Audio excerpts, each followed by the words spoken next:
도내 각급 학교의 스프링클러 설치율이 전국에서 가장 낮아 화재 위험에 노출돼 있는 것으로 나타났습니다. 또 도내 상습 고액 체납자 수는 줄었지만 이들의 체납액은 크게 늘었습니다. 오늘의 국정감사 김인성 기자가 정리했습니다.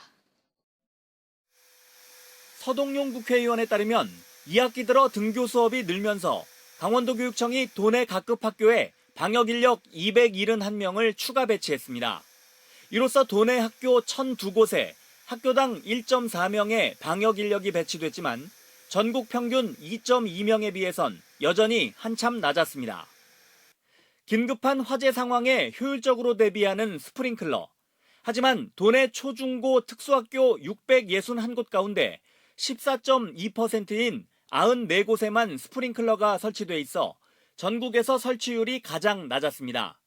특히 초등학교는 11.2%, 중학교는 9.8%로 전국 17곳 가운데 가장 낮은 것은 물론 16위 충남, 전북과도 각각 10.9%포인트와 3.1%포인트나 차이가 나 화재 위험에 노출돼 있는 것으로 나타났습니다. 이 학교 스프링클러 설치 기준을 보면 6층 이상만 의무화하고 있습니다. 그래서 과학실, 조리실 등 이런 특수한 상황을 전혀 고려하지 않은 어떻게 보면 탁생행정의 결과입니다. 별도의 안전관리법을 마련하는 것이 중요하다고 생각합니다. 김정재 국회의원에 따르면 최근 5년간 도내에서 한전의 착오로 전기료를 과다 청구한 건수가 245건에 달하고 청구액도 3억 원이 넘는 것으로 나타났습니다. 또 같은 기간 도내에서 고객이 실수로 이중 납부했다 환불받은 경우는 12만 4천여 건에 48억 5천여만 원에 달하는 것으로 나타났습니다.